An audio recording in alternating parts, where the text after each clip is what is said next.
Welcome to International Lawyer. The Journal of East Asia and International Law is very delighted and honored to interview you, Professor Andrew Harding, one of the most eminent scholars in Asian and comparative law.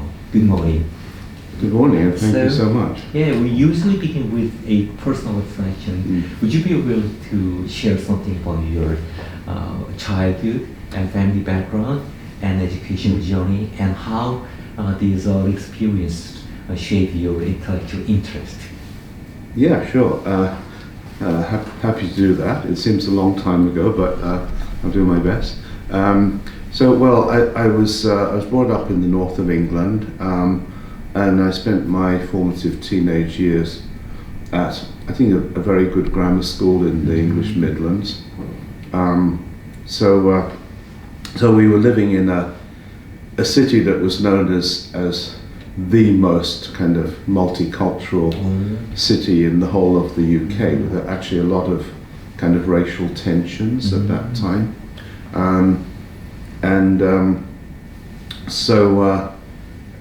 One got used to mixing with people from all over the world that seemed to come to that particular place for some reason. And my father was Secretary General of the local YMCA, and so he was right in the middle of all the kind of racial tensions, and also ran a hostel for, I think, about 40 young men from all over the world. So from the age of about 10, I was very used to mixing with people from different countries, especially Commonwealth countries, like India and Pakistan and so on.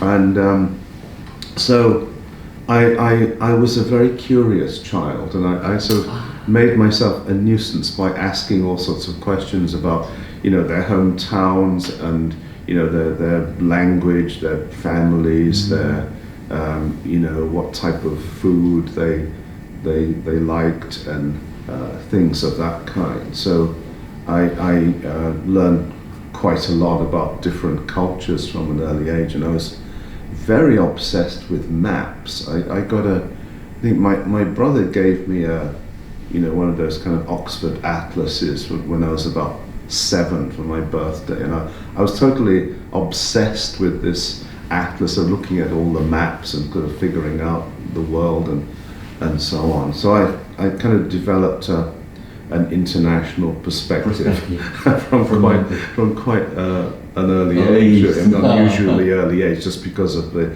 setting. Actually, my novel will be a trilogy when it's finished, The Agnes. The only thing that's biographical in this is the general setting and background of the main character. Nothing else is true. So if you want to know more about what that was like, it's sort of all in there. Yeah. So I think that sort of pointed me, towards international affairs, and as you know, comparative and international are never far away from each other. And the school I went to was it was one of the best grammar schools in the UK. So they prepared me very well, and I managed to get into Oxford when I was 18. So I went off to Oxford, and I did classics at Oxford, which seems very odd in retrospect. I should have done Oriental studies, but I did classics instead. Could I ask which college do you? I was at Pembroke College, Oxford. Yeah. Which of course was the college that Samuel Johnson and J.R.R. Tolkien, were at. So there's some illustrious people. So it was very nice. So 4 years at Oxford. So that was my education. I went on to do higher degrees later on. Yeah. So you've had a long and distinguished career in the study of Asian legal system and comparative constitutional law. What first drew you to this field, and how have your academic interests evolved over time? Right. That's an interesting question. I mean, how do people get into this kind of comparative work? I think you know, my first visit to Asia was as long ago as 1974. And so I came to Malaysia at that time, and it was sort of in the aftermath of the May 1369 riots, and there was a lot of kind of ethnic issues, and it was just, I mean, I was sort of captivated by, you know, all sorts of things. I mean, the people, the food, obviously, and you know, the environment and so on here, and I was interested in how they managed to kind of deal with the fact that they've been through this kind of traumatic episode of interethnic riots. How do you deal with a situation like that? I mean, especially as I explained, having, you know, lived in a situation where there were ethnic tensions. I mean, I would say like the highest in the whole of the UK. It was really a sort of eye of the storm in a sense. So that kind of interested me. How do you deal with that? And since I was, by that time, I was legally trained, I was also interested in the constitutional setup. You know, I mean, what did the constitution have to say about these ethnic issues and so on? And that's obviously a big issue in Malaysia. So it was this country that, you know, sort of attracted me to the whole you know, the situation in Southeast Asia. Kind of field study, case study. That's right. And then I sort of branched out a bit later on, but I've always kind of come back here, and now I live in Malaysia. I'm very happy with that. And you taught law at the School of Oriental and African Studies as a professor, and also sort of as head of its law school. SOAS is regarded as some center of Asian and African studies. So, how would you describe the environment for legal research and teaching at SOAS, both during your time there and looking ahead? Right. Yeah. I mean, it was extraordinary and very exciting because you know, I had done a few years as a law lecturer at National University of Singapore. Was originally the University of Singapore, became the National University, 1983. So I had some experience as a law lecturer, and I was engaged at SOAS to cover Southeast Asia. When I got there, I found, I mean, really extraordinary scholars who were, you know, doing subjects like, I mean, Chinese law, Islamic law, Buddhist and Hindu law, African customary law. I mean, all of the things that you would never find in any other college in London, and you would never find in any university in the UK, and not many even right across the world. So it was a very unique, you know, niche of interest in Asia and Africa. So these scholars were doing incredibly original work. The problem for me covering Southeast Asia was that, I mean, all of the above kinds of law are relevant in Southeast Asia. So how do you kind of specialize in something that consists of everything? I mean, that was the kind of problem. So you had to know something about all of those kinds of law in order to understand Southeast Asia. In fact, even just to understand Malaysia, for example, never mind all the other countries. So that was the difficulty, and there wasn't really a developed body of literature on law in Southeast Asia at that time. But I was put to teach, you know, law and society in Southeast Asia. So how do you go about that, not being an expert in, say, you know, Islamic law and Buddhist law and all of these things, but just knowing something, well, at that time, just about Malaysia and Singapore. So I had to kind of familiarize myself with the other, you know, the literature on the other countries, and you know, some of which I'd already obviously visited. So a lot of it was actually trying to do research and writing that would be helpful for teaching purposes, because I'm talking about really the early 1990s. There was very little for students to read when you were teaching a course on law in Southeast Asia. So I had to sit down and write it myself, because nobody else seemed to be doing it, except I had a very good, very well-known colleague, Andrew Huxley, who specialized in kind of mainland Southeast Asia. He covered kind of Thailand and Myanmar, and I sort of covered the the archipelagic or maritime Southeast Asia. So we kind of covered the whole region in a way between us. So that was some considerable help to me.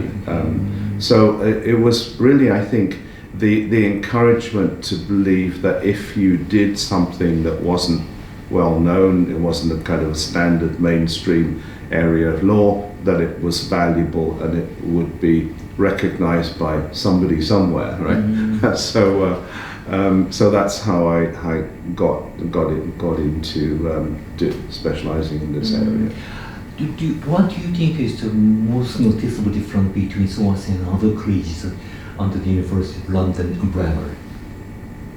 I mean, clearly because of the Asia-Africa focus. I mean, that was and still is to a large extent. I mean, a big difference because the other schools were very notable ones like UCL and KCL and LSE and Queen Mary and so on. I mean, they had fantastic scholars there, but obviously they were dealing more with English and European law and with a lot of might say standard legal theory, whereas a lot of what we were doing at SOAS was almost directly contradictory to that. I mean, if you were sort of teaching about Jeremy Bentham at UCL, I mean, how was that relevant to Asia or Africa? It was kind of a big question. And I found at SOAS that the scholars there didn't really perceive themselves as doing comparative law. They thought of it as a kind of specialized form of area studies. Area studies. So you did if you did Hindu law, like say Werner Mensky, you were a South Asia expert. You were not a comparative law expert. But I took exactly the contrary point of view. I said actually we are doing comparative law because if you are trying to explain a foreign legal system or legal tradition to a particular sort of international audience, this is inherently a comparative exercise. And I think time has proved that I was right about that because comparative law is now very, very inclusive in terms of what it covers, but it was not so at the time. There was a big kind of change in that sense. Yeah, I used to say this comparative law is on the top of all laws. Okay. So yes, that's right. I mean, it provides you sort of tools and theories for looking at law and legal systems in general, and the focus is no longer really kind of on Europe and North America as it had exclusively been for about 100 years, before this change took place. So we move to the more serious topic. Your recent book, Territorial Governance in Southeast Asia, addresses major governance challenges across the region. What is some main insight of this work? Right. Well, okay. How to summarize a 300-page book in a few words? I mean, my main response to that when I'm asked this question is localism is very important. So there it is, summarized in a few words. So it grows out of the idea of localism, which is the sense of identity that people have with a particular place that they come from, their hometown, their home province, the culture that they are in, which is localized in a particular area. And so the book starts with this narrative about an area of Kuala Lumpur, actually, called Kampung Kerinci, where the people found one morning that City Hall had suddenly redesignated them as Bangsar South, and they said, well, we're not Bangsar South, we're not South anything, we're Kampung Kerinci, and we have a long history of Minangkabau settlement in this area, and you can't just change us into some other area that we don't identify with. So they protested, and ultimately the city hall relented and renamed the suburb back to what it was before Campon Grigio. I thought it was really interesting in a way. That was a kind of spur to think about this further. I mean, what does it mean when people identify with a particular area? So this is where localism comes in, and then the twin concept here in the book is subsidiarity. So localism is kind of like a social fact, and subsidiarity is the government response to the social fact. The idea, which we've learned from the European Union, that decisions should be taken at the level that is closest to the people who are affected by the decision. So it is about public participation and local control over decision making, and so this is what kind of leads me to think about a number of concepts: federalism, decentralization, devolution, deconcentration, local government, special regional autonomy, of which you've got 5 examples in Southeast Asia. So that's quite a big theme in the book. So it's every variety of subnational government, basically, because we focus entirely on the national, and we never really look at the subnational. I was looking at a general book on a collection on constitutional law the other day, I think about 500 pages, and there's not a single mention of local government. Not a single mention. A little bit on federalism, but you've sort of got to have that. But you've got 20, 30 chapters. You have one on federalism, nothing else on subnational government. So I thought, well, this is wrong. We're focusing much too much on what happens in the capital city.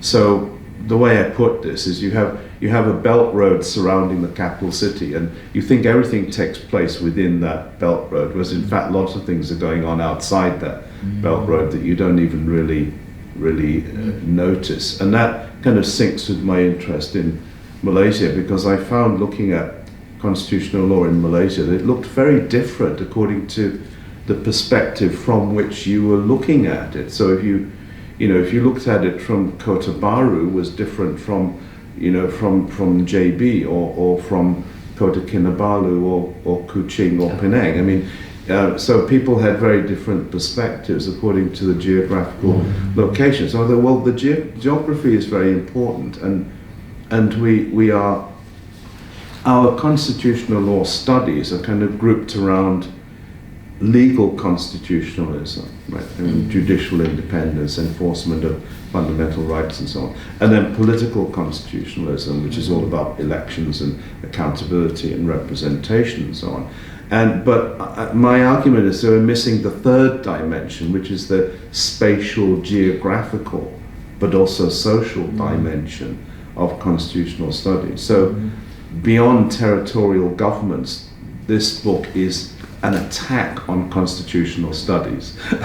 if that isn't kind of overstating it a little bit, but I mean that is my perspective, right? So I go into 5 different countries in Southeast Asia, and so the lesson. So to come back to your actual question, the lesson is that localism is very important, and that if you structure territorial governance along the lines of localism and subsidiarity, you get a much better democracy, you get much better development, you get much better nation building. Yeah, because some people argue that, decentralization counts against nation building. I say no, it actually helps nation building. And then the other thing to come out of the book that's very important, I think, is the innovation in Southeast Asia.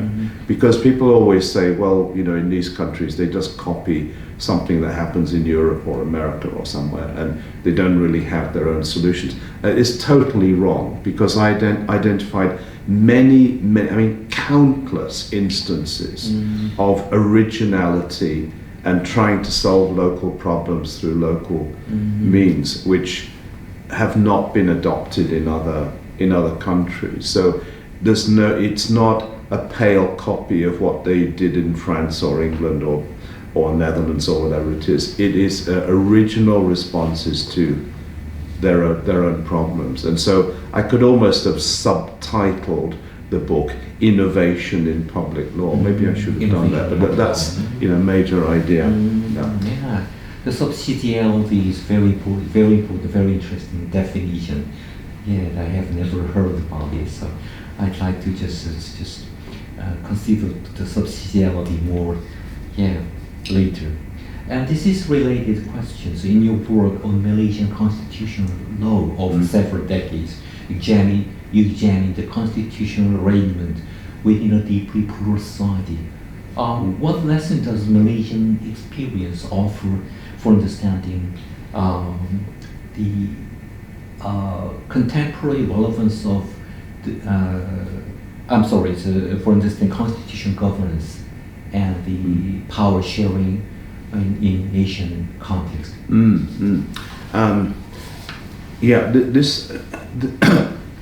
This is the area where not just Malaysia but Southeast Asia generally has got a lot to contribute to our understanding of constitutional law, because all of these countries are very multi-ethnic, and if you were to compare, say, Malaysia and Myanmar, you can see that this can be handled well or it can be handled very badly. I mean, Myanmar tragically is in the middle of a civil war, which is, very much about inter-ethnic issues and has been in a situation of conflict ever since the 1940s. So this is tragic. So my interest is, well, how are things different in Malaysia, which is a very kind of stable country, which has had no inter-ethnic rioting since 1969, which is pretty good record. Now here my perspective differs quite a lot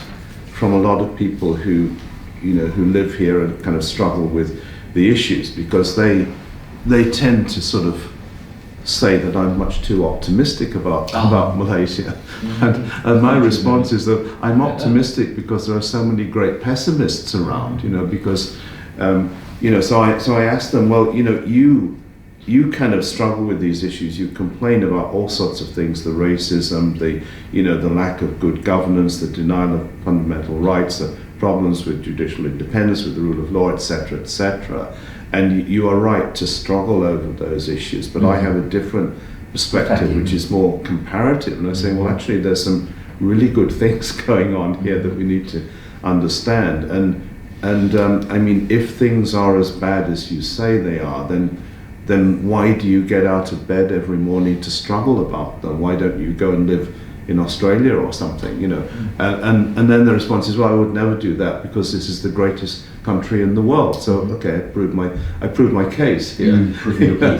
Because when it comes down to it, they are actually very positive and hopeful, but they express that in very pessimistic terms. So I think there's a lot to be learned. Not all of it is good learning, but much of it is. And so I think the handling of inter-ethnic issues has always been a problem. I don't want to say that the solutions are perfect. I think there are a lot of problems, particularly the fact that you can't really, debate the social contract and this sort of thing. It's all, covered by the Sedition Act, and don't dare mention any of the sensitive issues. I think that part is quite problematical. But the idea of kind of affirmative action in favor of the majority is something that would be quite familiar in South Africa, for example. So we think in terms of affirmative action in favor of minorities, but here you have it in favor of the majority. So this is the big problem. How should that be done? How far should it go? What is legitimate? What is not legitimate? And how do you judge the outcomes of this system? So everything else, whether you're talking about religion or monarchy or fundamental rights democracy and so on, it is kind of grouped around this central problem. So I think, the success would be, if you, what was it that the poet said? If you desire a monument, look around you, right? So you look around, you open the window there, you look around Kuala Lumpur, you can see the incredible development, which is the envy of so many countries across the world. And they ask, how did you manage to do this when you have this, incredibly plural society, one of the most plural societies in the world? Indonesia even more so, I would say. And so there are, answers. Constitutional stability, with some problems obviously, has been maintained since 1957. Not many countries can claim that. So the system of government is progressively, I would say, improving over time. It's becoming more democratic, more entrenched, there's more recognition of important principles like the rule of law, fundamental rights, judicial independence.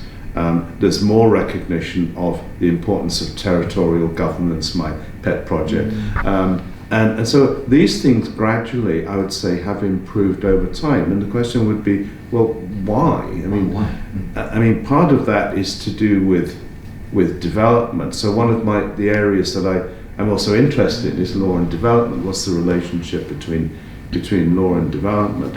So the way I see it is that law contributes to development, but people don't talk about the way development contributes to law. Right? And so the legal conditions have improved over time, partly, I think, because of development, partly because of a natural kind of tolerance in society. So, for example, when we're planning a meeting, let's say over some law school issue, and somebody says, well, let's meet on Friday. Well, somebody say, well, we can't meet, over lunchtime because our Muslim colleagues are going for prayers at that time. And nobody says, well, that's their problem. They say, yeah, well, of course. Of course we'll wait until 2:00, and then when they're back, and then this is just so ingrained and natural that people don't even think about it. Okay. But as a comparative, like, this is what I notice, right, which they would take for granted, but I noticed that. And so there's an inherent tolerance, and for somebody who's lived now quite a number of years in Malaysia and a member of the former colonizing power, I have never been subjected to any kind of hostility. I've always been respected beyond what I deserve in this society. So I really respect the way people understand their own society, the way they behave, and I think that's a huge part of this issue. And it could talk a lot more about the constitutional issues, where there are a lot of problems, but I've always maintained that the framework is a good framework. The details, maybe there are a lot of issues there, but I think the test of time is that this framework has survived, and whereas at one point it looked like authoritarianism, now it looks like democracy. Whereas it looked like denial of fundamental rights, now it looks like enforcement of fundamental rights. So it works over time. We continue to talk about the law and development, as you told. You have made significant contribution to the law and development literature. How do you understand the role of law in shaping social, economic, and institutional development, particularly in Asian context? Well, yeah, that's a really interesting question, and something that I've actually recently been working on and writing about. I think it's the role of law in development is a highly debated question across the world, and again, I think there are Asian angles to this problem that are not really appreciated and understood internationally, because we seem to assume that there's a natural causal relationship between having, what Max Weber called a rational legal system and economic development. I think actually we should talk about forms of development other than economic development, not just the economic bottom line, which people in Asia seem to be solidly focused on. But I want to insist there are other forms of development that are just as, if not more important. After all, at the end of the day, economics is a means to an end, not an end in itself. I mean, if you become rich, so what? And what are you going to do with your wealth is more important than than how you become wealthy. So, in the Asian context, what I find is there's an ambiguity here. Undoubtedly, law is very important for development, because we all know you need to have legal certainty. You look in any context, even the United States right now, you can see that business needs certainty. You need to be able to enforce contracts, which means you need a good legal system to handle that. You need your property rights to be secured, and then you need other things like recognition of intellectual property rights, ability to to operate under favorable labor and investment and other kinds of conditions. So you need that kind of apparatus, but that apparatus has existed for quite a long time in Asia. It's existed since, let's say, in Japan, the late 19th century, in this country, in Malaya, since the early 20th century, and so on. But it didn't immediately result in economic development. So if there's this iron causal relationship, and say, well, why didn't they develop earlier? Right. So it's a good question. When we look at the period when ultimately they did develop after World War II, starting with Japan, and then your country, Korea, and Taiwan, and then Singapore, and then the Southeast Asian countries caught up very rapidly: Malaysia, Thailand, Indonesia, and so on, and now India is coming on very strongly, and so on and so forth. So to me, you need more than the Weberian rational legal system, right? And in fact, in some cases, you've had development without even a rational legal system. If you look at Indonesia, from 1966 to 1998, developed, I think, something like between 6 and 8% GDP growth per year for 32 years. It's an astonishing record. They didn't have the rule of law, they didn't have legal certainty, but they had other things. So my theory about this is that the rule of law is always a good thing to have, but I think it's a good thing to have other than for economic reasons, right? Because we don't have to adopt economists' rationale for the rule of law. As lawyers, we have our own rationale for the rule of law. So it's broader than development. But other things can substitute, at least for a while, for this kind of certainty. I mean, being able to rely on a competent bureaucracy that will behave consistently, for example, would be very important, and has been very important in Indonesia, for example. So as the economy develops, then the legal aspects become more important, which is why we now have intellectual property laws across these countries that virtually didn't exist at the beginning of this process. So it becomes more sophisticated, and now we have to deal with high technology and cyber laws and AI and all of this sort of thing that has to be regulated. So law is becoming more and more important, but there isn't this kind of rigid relationship between law and development that a lot of people seem to assume across the world. The important, I think, ultimately aspect of this is that in Asia, the economic development has been orchestrated by governments, not so much by the private sector. This is contrary to Western understandings of how development should proceed. Yes. Because I think any American lawyer will tell you, well, the point is to get government out of the economy. In Asia, it's the opposite. It's the government in the economy that is created. And Korea is a great example of that, I think. And our mutual friend Steve Lee goes into this very brilliant. Yes, so the role of government, and it's just the same in Malaysia, it's just the same in Singapore, it's the same right across Asia. It's been governments that have intervened and created the conditions for the market and for other things like development of education and healthcare and this sort of thing. It's been government intervention, and that is why it's happened so quickly. Because what people call the Asian miracle is that not just that this happened, but it happened in like one generation. How on earth do you do that? Well, we know the answer to that. It's because if governments do the right thing, then it will happen. I have a very stupid question. How do you define development in this legal context?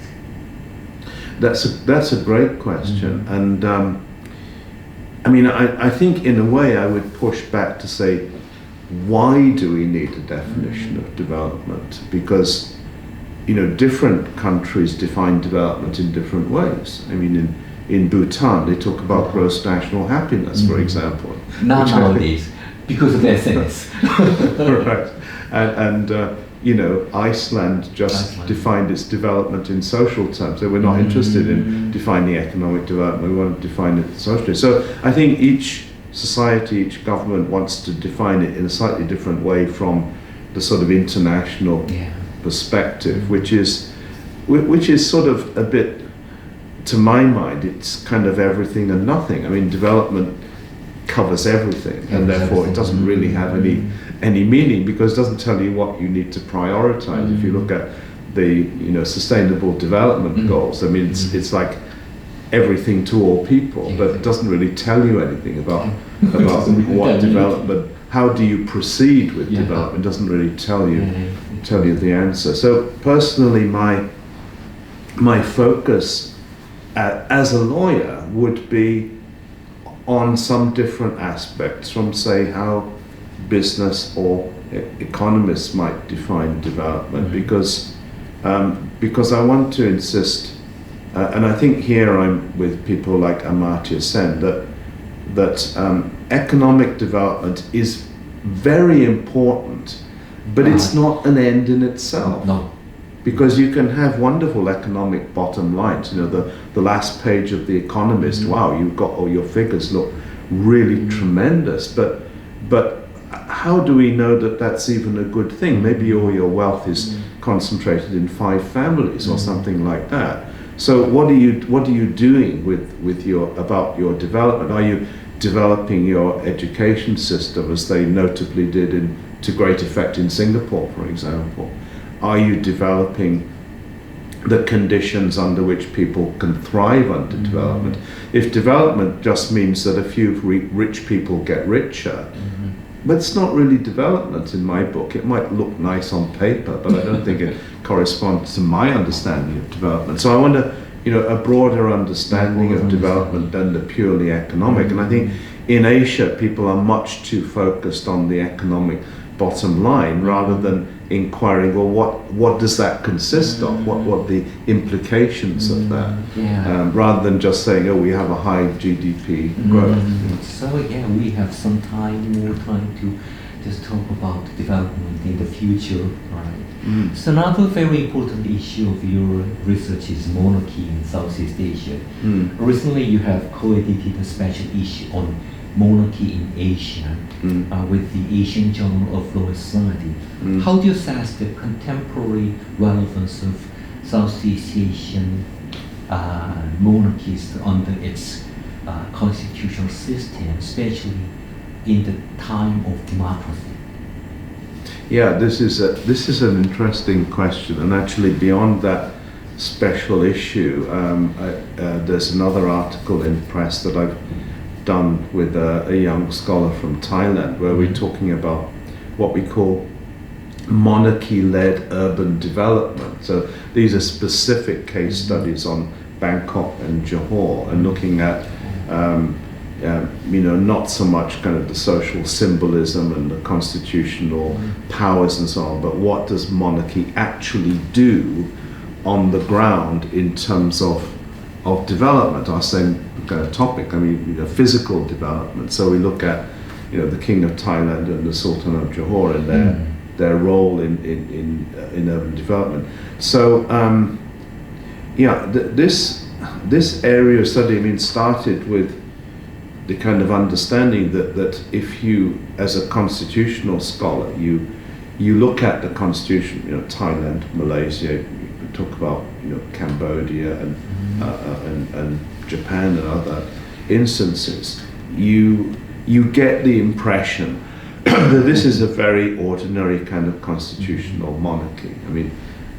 If you scratch out Thailand and put Denmark, it makes perfect sense, right? It still looks like it looks as if Thailand is just the same as Denmark, for example. Well, it isn't. It isn't the same. It isn't at all the same as Denmark. So the constitutional text is quite misleading in terms of, let us say, not so much the powers, but the influence, the heft, as it were, that the monarchy has. Now, my own interest here is obviously derives from the fact that Malaysia is quite unique in having 9 monarchies.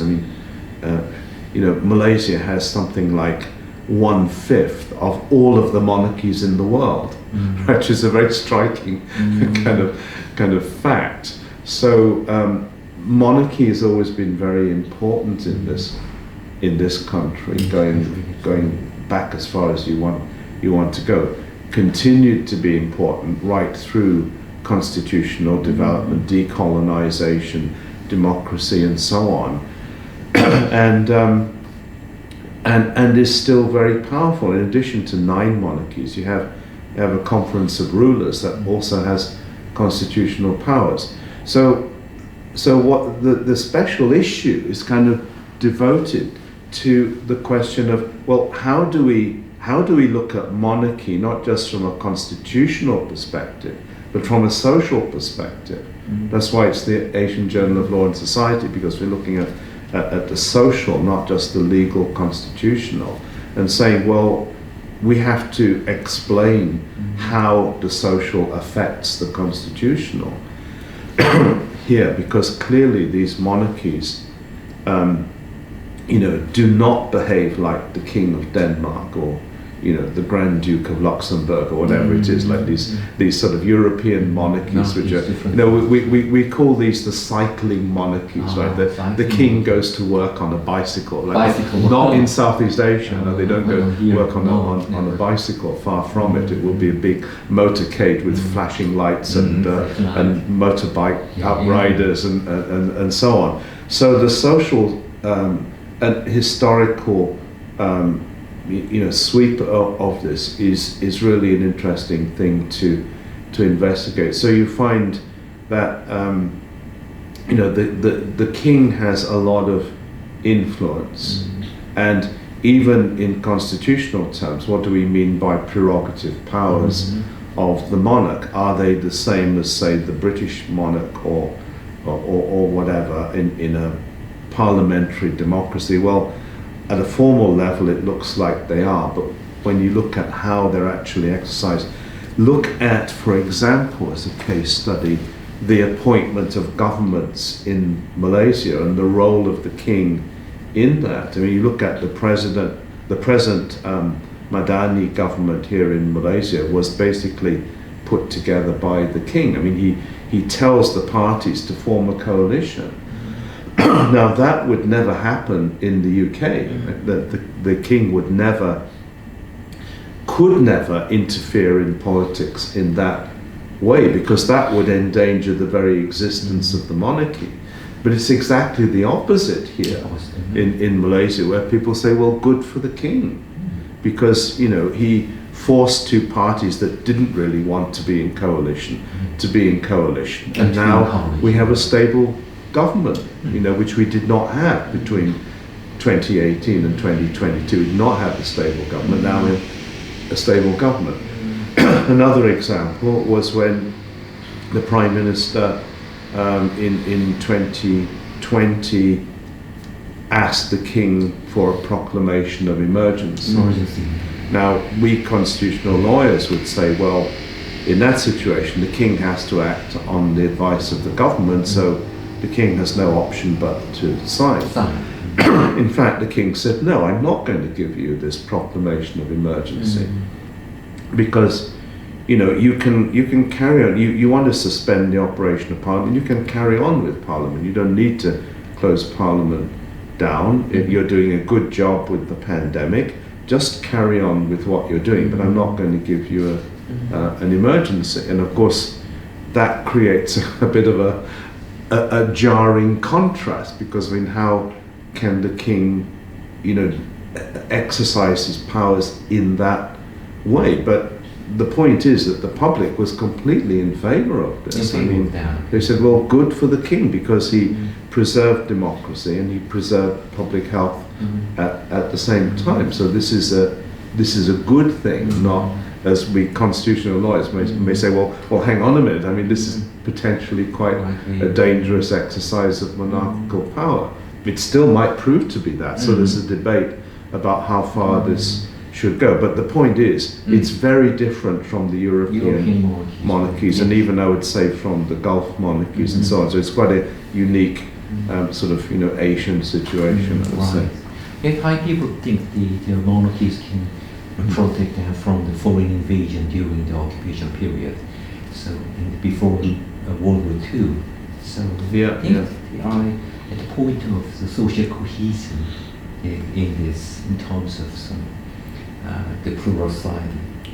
Yes, and I think that's very important, that although the monarchies are, Malay here or Thai in Thailand, Cambodian, whatever, I mean, they do have that kind of symbolism of unity. So this looks very contradictory, but it actually works in practice. So when the young Pertuan Agong, the Sultan of Johor in Malaysia, says, look, there's no problem with Muslims attending Hindu festivals. Yes. I do it myself. Look, here I am doing it. I'm a Muslim. Where's the problem? You think, well, this is how multiculturalism ought to work, and the king is laying it down. I mean, this is a great thing. I think. Actually, in the beginning, the U.S. presidency was started to follow the European constitutional monarchy in the very beginning, but currently the President Trump has become the emperor, Roman emperor. So, So you have extensive experience teaching and research across the different jurisdictions. What skills and sensibilities or perspectives do you think are the most important for legal scholars and students under today's global pressure? Oh, that's a great question. I think we scholars, we think about this all the time, and how do you advise the younger scholars? One of the things that I do and most enjoy doing is talking to younger scholars about their work and trying to help them, to mentor them in a way, do projects with them, for example. And so the orientation of your scholarship and how you should go about it, I think, is a really important question. I would say, for me personally, the driving kind of force has been quite simply curiosity. I'm just a naturally very curious person. I want to know how things work, and why is this like that? What does that mean? And so on. Those are the questions that I ask. I see myself as I'm really just a kind of glorified tourist. I just like going around and seeing what happens and trying to make something of it. I don't go around with huge theories that I then try to apply. And will probably apply wrongly if I try to do that, because many people do that and make mistakes of trying to avoid, I would say, trying to force the facts into a category, because you come with your categorical thinking and then you think, oh, this is an example of that. It may not be, because maybe you haven't understood this terribly well, and I'm not sure that your categorization is always going to help you. It may actually confuse the issue rather than clarify it. So the emphasis has always got to be on the context in which the law is happening. That's my fundamental proposition. Because as lawyers, we tend to think in abstract terms, right? So it's difficult for us to think in factual terms. It's a paradigm shift. It's a mental shift. So I've found in my work that I've always had to constantly engage with the context and try to understand it. Even though I've been living here, for example, for many years, I still have to ask questions like, what happens about that? Why did that happen? Who did that? What does it mean? You know, what are the implications of that? I mean, these are the kind of contextual issues. So when I started to work on Thailand, I didn't initially bother with the law at all. I just read a lot of politics, history, you know, anthropology and other things to try and understand how the society is made up, and only then go into law and try and make sense of the law. So that kind of process, I mean, that took me about 10 years to do. I mean, it's kind of a long kind of process. So I think it's constantly learning about the context. And I think here, I would say, I personally have learned a lot from scholars who went before, and I try to pass that on to the younger ones. And I'm talking here about scholars like Daniel Lev, for example, who did wonderful work on law in Indonesia, not as a legal scholar, but as a political scientist. Clifford Geertz, the great anthropologist who worked on Indonesia, fact and law in comparative perspective, you know, there's something, and other scholars like, you know, Benedict Anderson and Franz and Kiebeck von Bender Beckmann, great anthropologists who worked in Indonesia. So all of these scholars were totally engaged with context. Right, so that is the most important thing and the bottom line as far as I'm concerned. We have to always keep in mind the context in legal research images. Yeah. Okay, so in addition to your academic work, you have written novels such as the Agnes and the Knowledge. Yeah. Do you see any connection between your creative writings and your scholarly research? So very curious about that. So, okay. All writing is writing and involves kind of, you know, some obvious basic skills. So at one level, you're doing something that is similar when you write fiction, because in a sense all writing is fictive, not to say fiction, but it's something that has to be manufactured in that sense. And I when I do academic work, I actually see it as a work of literature. To me, reference. It's a work of literature. So I try to write clearly and entertainingly and well, hopefully. But when you write fiction, it is at some level a completely different exercise, because I feel as though, you know, you use a different part of your brain when you're trying to imagine. You know, a narrative, a place, a person, a character, a speech, and things like that. And the great thing is there are no footnotes. So you don't have to worry about, you know, well, can I say this because maybe it's not true? Maybe I need to support it by reference to this. Well, no. All you have to do is imagine it. You know, if you imagine it, then you can write it, and it's immensely liberating. So this is what I do when, you know, when I don't want to do academic writing. Like somebody else will go off and play golf or whatever. Well, I will sit down and write a story. Scholars always occupied by references for life. That's right. So it's really interesting. Is that your story? You have your own story, your life story, or? I absolutely agree. I would say no, but just to explain, I mean, the setting in which, I mean, these novels are basically growing up stories. I mean, how does a kid grow up into an adult? So it's somewhat based on personal experience. Let's say the background in which the main character, Jimmy, goes through his various trials and tribulations is very similar to my own, but the actual trials and tribulations and what he makes of them are totally different from my own experience. So it's purely fiction in that sense. Purely fiction, right. So I mean, there are details that actually did happen, but none of the actual story. The actual stories are just completely made up. Yeah, I'll definitely read them together. Yeah, right. Yeah. So we are going to the end of the interview. Looking back on your academic and professional life, I feel that your life is very fantastic and very impressive. But do you have any challenge which is very difficult to overcome in your life?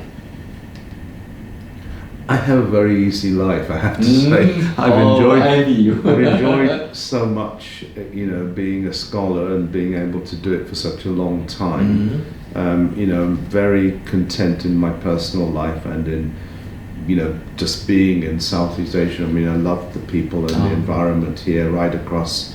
I traveled to Thailand and other places, Singapore and, Myanmar quite a bit and other places. Across the region, and it's just tremendously uplifting and positive experience. Challenges, well, I think we're all now facing the challenge of technology. I mean that, and I probably struggle with that more than most people. I mean, I really am not kind of attuned to. My brain is not wired to deal with technology. So I really struggle with that. But at the same time, I have managed to self-publish my fiction. So I've learned how to kind of do that from a technical perspective. But AI is an immensely transformative technology. I'm now persuaded. I've been asking this question now for some time. Is AI just a new form of technology like railways, telegraph, telephone, television, and so on, or is it different from all of the others? And I'm now persuaded by people who say that it's different from all of the others, and that is not just a game changer. It changes the meaning of game and changes the meaning of change. So it's huge, and I don't yet understand the implications of this, and it's very worrying. So I do have kind of worries about the future of many things, including scholarship itself, and what that's going to mean in the future for the people who are now at the other end of the system coming into it, whereas I'm, coming up the other end to the end of that. So in a way, I suppose I have to leave it to other generations to figure this out. But the relevance of scholarship, I think, is kind of a big issue, and we're now living in a world where a lot of people actually distrust experts.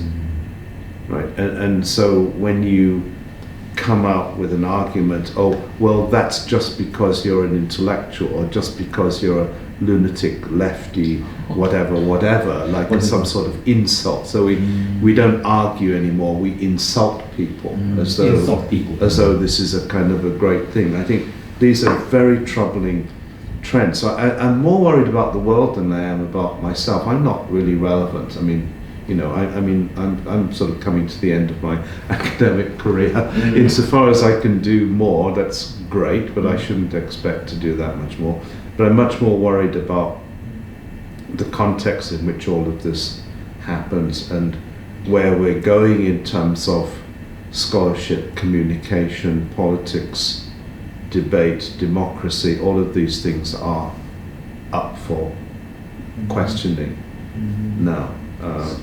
So I think that is a big problem, and specifically I think for legal education, because now the whole idea of what the legal profession is for is called into question. And as legal educators, we are so far behind what is happening that we are understanding seems to be, minimal, and just responding in a feeble way to whatever happens without really kind of grasping it and trying to understand it. But that's beyond my understanding. I think we need people with, much more kind of scientific understanding of how these things work and what the potential is. But obviously, as lawyers, we see the dangers and the need for regulation, and that's something for other people to work on. I can't really contribute in this area. It's not my field.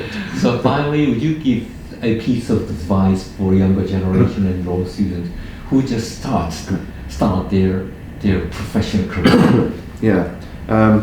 Well, I mean, it's a bit of a joke with me that I would say, my advice is never follow advice, including the advice that I just gave you. Because in my career, if I had followed the things that I was advised to do, I'd be nowhere near where I am now. A totally different path. I mean, I was even told when I was young, I mean, no, you will never be able to specialize in constitutional law. Well, guess what? So in a sense, I mean, I'm quite obstinate and bloody-minded. So if somebody says you can't do something, I will immediately go and do it to show that I can do it. So I think for young scholars, there's a danger of sort of thinking, well, I have to do what is acceptable. I have to do what my seniors tell me that I must do. And in Asia, that could be a big problem, because naturally people follow what the system is and what people tell them to do. But my experience has been the exact opposite of that everything that I've done that I think is important has been something that people said was difficult or couldn't be done, or why don't you do something easier, and so on. And so I think you've got to have that kind of bullish attitude to say that, well, now I'm going to pursue my own intellectual interests. If you just do what people think you ought to do, you will never do anything original. So if you want to be a time-serving scholar and just survive and do teaching and publish a few articles which not many people will read, well, fine, that's up to you. But you're not gonna do anything original if you just sort of follow the crowd. So you should always be thinking, like, what is it that I can do that is different? Right? How can I think outside of the box that people want to put me in? And I think, if you're an intellectual, if you're a scholar, I think you sort of have to do that. Otherwise what's the point? Right? Because then you're just doing the same as everybody else. I mean, it might not be nothing. I mean, you might, teach some students some good things, and you might write some good books or whatever, but you're not really advancing the cause of human knowledge and understanding. And I think that's our duty.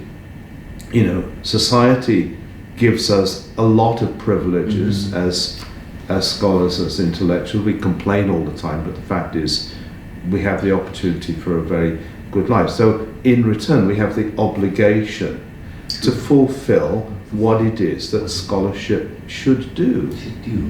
And that, to me, is another of those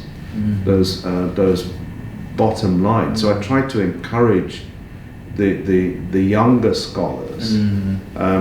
So I mean, one of them said to me the other day that, I'm so grateful to you because you taught me how to be a good scholar. And I said, no, I taught you that you are a good scholar. Right? So I've helped you to understand how good you are, not teaching you how to do it. So I said, yeah, okay, so that kind of makes sense. Oh, great.